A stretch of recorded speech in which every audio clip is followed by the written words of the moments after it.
লড়ে যাব। কারণ আমরা যদি খালেদা না হতে পারি, আমরা যদি জিয়া না হতে পারি, আমরা তারেক রহমানের কাজ সমাপ্ত করতে পারবো না।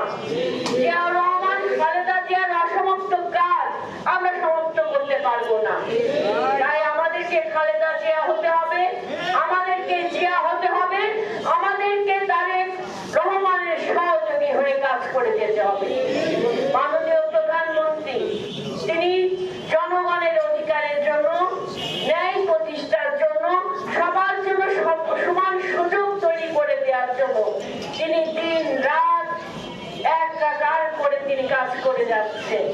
আজকে এই মহান নেত্রী জন্মবার্ষিকীতে তার জন্য আমরা যারা দোয়া করব আল্লাহর দরবারে, ঈশ্বরের কাছে, আমরা যেন সবাই সবার প্রার্থনায় মহান নেত্রীর আত্মার মাগফিরাতের জন্য দোয়া করি, শান্তির জন্য দোয়া করি। মহান আল্লাহ তাআলা যেন তাকে বেহেশত নসিব করেন, জান্নাতের ফেরদৌস দান করেন, এবং তিনি যেন ওপারে থেকে আমাদের সবার জন্য দোয়া করেন, আমরা যেন তার দেখানো পথে মানুষের কল্যাণে কাজ করে যেতে পারি। তিনি নারীদের জন্য অবৈতনিক শিক্ষা ব্যবস্থা চালু করেছিলেন। তিনি প্রথম মুক্তিযোদ্ধা মন্ত্রণালয় গঠন করে বীর মুক্তিযোদ্ধাদেরকে সম্মানী প্রদান করেছিলেন। দেশনেত্রী বেগম খালেদা জিয়ার যে সকল অসমাপ্ত কাজ আছে, আমরা পারবো না সবাই জনাব তারেক রহমানের হাতকে শক্তিশালী করে এগিয়ে নিতে? আমরা পারবো, আমাদেরকে পারতেই হবে। কারণ এই বাংলাদেশের মানুষ, 18 কোটি জনগণ, তারা ভরসা রাখে, আস্থা রেখেছে জাতীয়তাবাদী দলের হাত দিয়ে বাংলাদেশের সকল কল্যাণ সাধিত হবে।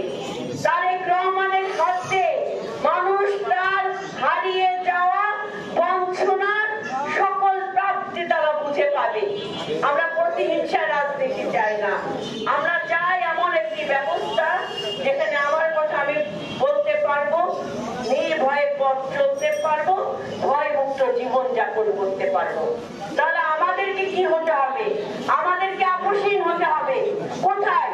দেশের স্বার্থে, জনগণের স্বার্থে আমরা আপোষহীন থাকবো, তাই না? আমরা আপোষহীন থাকবো এবং দেশকে আমরা সবার আগে ধারণ করে এগিয়ে নিয়ে যাব।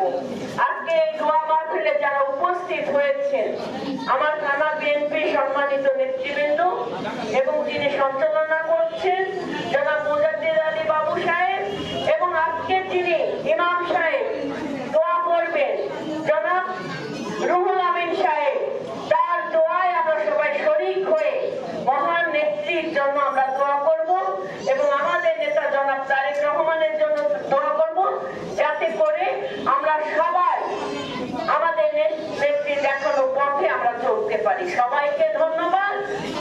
বাংলাদেশ জিন্দাবাদ। ধন্যবাদ সবাইকে। আল্লাহ তার কলিজার টুকরা স্বামীও দুনিয়া থেকে বিদায় নিয়েছেন।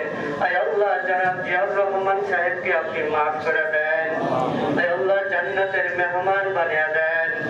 আল্লাহ তার কলিজার টুকরা সন্তান দুনিয়ার জমিনে নাই। আল্লাহ মেহেরবানি করে তাকেও মাফ করে দেন। আল্লাহ বড় সন্তান দেশের মানুষের জন্য কাজ করতেছেন, জনাব তারেক রহমানের হায়াতের মধ্যে বরকত দিয়া দেন। আল্লাহ তার পথকে সহজ করে দেন। আল্লাহ দুশ্মনের দুশ্মনী থেকে হেফাজত করেন। আল্লাহ যারা তার বিরোধিতা করে, আল্লাহ আপনি তাদেরকে হিদায়াত দিয়া দেন। আল্লাহ যারা তার ক্ষতি করতে চায়, আপনি তাদেরকে আল্লাহ উত্তম শিক্ষা দিয়া দেন। রব্বুল আলামিন, আল্লাহ আমরা এখানে যারা হাত চলেছি, আমাদের মাঝে উপস্থিত রয়েছেন অ্যাডভোকেট নিপুণ রায় চৌধুরী সাহেবা, আল্লাহ আপনি তাকেও মাফ করে দেন। আল্লাহ তার পথটাকে সহজ করে দেন। আল্লাহ তার পরিবার পরিজন সকলকে আপনি দিনের জন্য, আল্লাহ আপনার জন্য, দেশের মানুষের জন্য কাজ করার তৌফিক দিয়ে দেন। রব্বুল আলামিন, আল্লাহ আরো বেশি বেশি যেন আমাদের মাঝে আল্লাহ দেশের মানুষের জন্য কাজ করতে পারে সেই তৌফিক দেয়া দেন। আল্লাহ এমনি ভাবে আল্লাহ আমাদের এখানে অনেক নেতা কর্মীগণ হাত তুলেছেন, আল্লাহ আপনি সবার মনের আশা আকাঙ্ক্ষা পূর্ণ করে দেন।